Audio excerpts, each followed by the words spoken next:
प्यारंदराजाय सर्वस्वमोदिरात्र उत्तममहद्भवति सर्वस्याप्तै जय जय श्रीमन्नारायण जय श्रीमन्नारायण।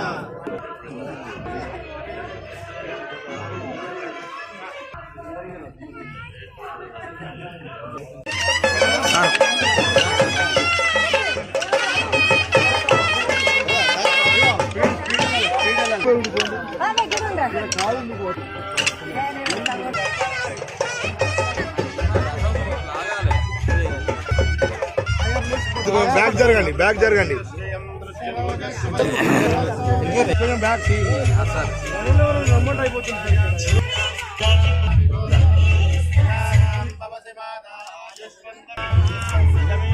కొంచెం వెనక్కి ఉండండి మీరు.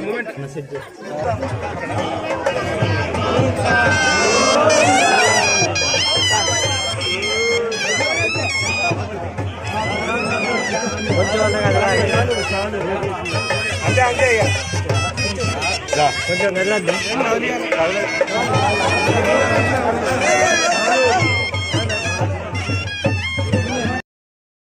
దేవాలయం వర్షం వచ్చినప్పుడు కొంత నీళ్లతోటి ఉంటున్నటువంటి సందర్భంగా దాని ఏ విధంగా వాటర్ ప్రభావం పడకుండా ఉండాలనేటువంటి 3 ప్రధానమైన పనులను చేయడం జరిగింది. వాటిని ఎందుకంటే తెలంగాణ ప్రభుత్వంలో దేవాలయాలకు సంబంధించి పూజలు కానీ దానికి సంబంధించినటువంటి పాశ్చాత్య దాని యొక్క భక్తికి సంబంధించిన విషయంలో ఎక్కడ కూడా నిర్లక్ష్యం జరగకుండా అన్ని రకాలుగా దేవాలయాల యొక్క నిత్య పూజలు జరిగే విధంగా చర్యలు తీసుకుంటా ఉన్నాం.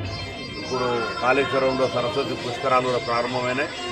అనేకమైనటువంటి మంచి ఏర్పాట్లు జరిగినాయి. భక్తులందరూ వచ్చి సరస్వతి పుష్కరాల్లో స్నానం చేయాలని విజ్ఞప్తి చేస్తున్నాం. అందుకు సంబంధించి బస్సులు ఏర్పాటు చేయడం జరిగింది. ముఖ్యంగా మహిళలు ఉచితంగానే బస్సు ప్రయాణం కూడా చేయవచ్చు. కాబట్టి సరస్వతి పుష్కరాలు మరి ముక్తేశ్వర స్వామి మన జిల్లాలోనే ఉమ్మడి జిల్లాలో ఉంది. అది ప్రాణహిత, దాని తర్వాత సరస్వతి అంతర్లీనంగా గోదావరితో కలిసిపోయేటువంటి త్రివేణి సంగమం. అక్కడ మరి స్నానం ఆచరించి ఆ ముక్తేశ్వర స్వామి శివక్షేత్రం దక్షిణాన్ని రాష్ట్ర వ్యాప్తంగా పుష్టిగా వర్షాలు పడి రైతులంతా సుఖ సంతోషాలతో ఉన్నట్లయితే రాష్ట్రం అంతా సుభిక్షంగా ఉండి అన్ని రంగాల్లో ముందుకు పోయేటువంటి అవకాశం ఉంటుంది. అందుకే వ్యవసాయానికి సంబంధించి అనేక ప్రాధాన్యత ఇస్తాను. ఆ ప్రాధాన్యత ఇచ్చే భాగంగా ఆ దేవుడి ఆశీర్వచనం కూడా ఉంటే మంచి పాడి పంటలు, సుభిక్షమైన వర్షము అన్నీ కూడా బాగుండాలని సుందరి శ్రీ వెంకటేశ్వర స్వామి కూడా కోరుకుంటాను.